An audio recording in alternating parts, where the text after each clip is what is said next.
Hi, you guys. I'm back. So, I wanted to do another video because maybe some people are wondering why we are making this video. Some people might feel like it maybe, nobody else's business. But I do feel like this is a topic that needs to be addressed because this have definitely been happening a lot. A lot of our kids have been tested for autism and have been diagnosed for autism. And sometimes maybe some parents don't even know what's going on with their kids and they want to get more information about what's going on.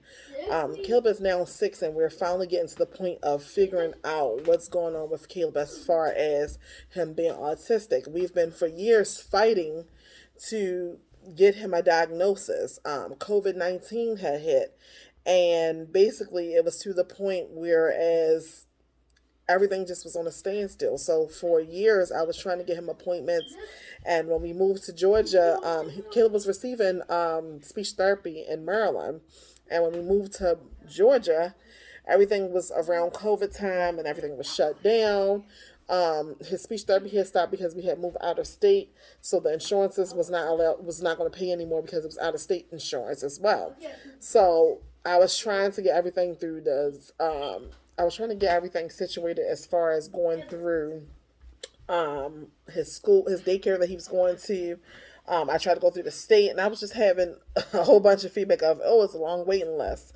Marcus Institute has been 2 years waiting list since 2020 when I first moved back here to Georgia, and it's just nothing has basically changed. So I'm hoping that everybody can probably get from this journey and just following along with us, just maybe some information that I've learned from me going to the appointments, some things that I can possibly tell you about how I felt, the experiences, and just be support for each other. Um,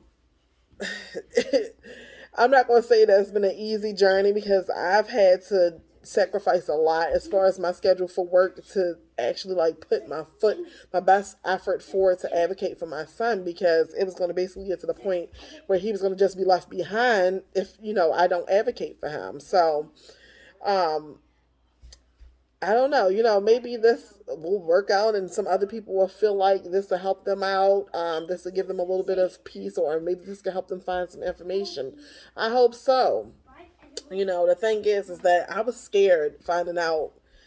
I mean, I already knew that my son was autistic. I had a feeling because I felt some of the cues that I already felt for my own. My nephew, he was autistic as well, so I've already seen some of the cues, and it was just I already knew, even though they kept telling me, well, maybe he'll grow out of it, and maybe because he's not around a lot of children, that's the reason for why he is not moving and progressing like he's supposed to.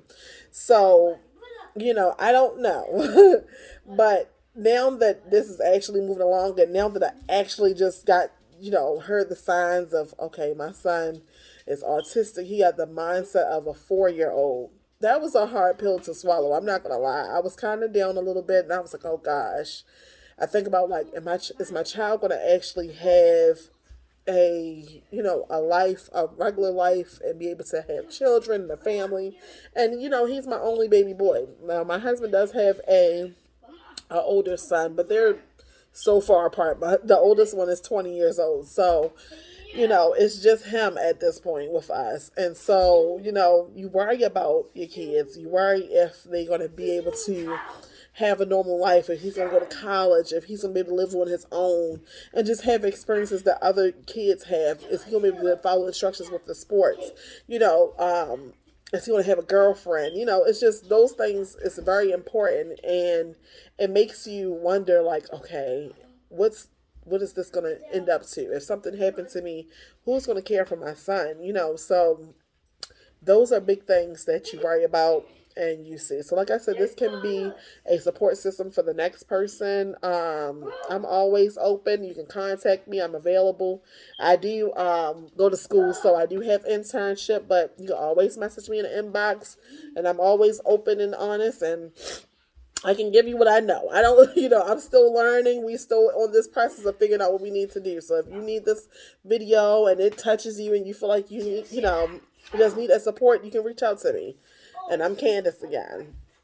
Well, thank you guys for your time. And yes, I did have a little bit of tears because, like I said, this is still new because it's finally happening now. So, this is a real touchy subject that hits hard to home because that's your babies, so you always want the best for your baby. So, we have to be, the best advocate that we can be. We can be the best parent that we can, try to help out as much as we can as well for our children.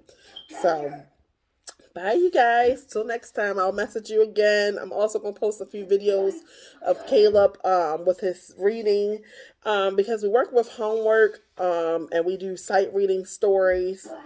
And some of the things that we did they say at school that they have differences as far as like how he interacts at school and the homework and the way how he don't do his work at school. So it is different because when he's home, he's doing his work and he catches on. So I'm like, when he's in his evaluations, I'll be like, oh my goodness, he's not catching on to all this stuff at school. But yes, I will post some more videos about this, you guys. Well, thank you. Talk to y'all later.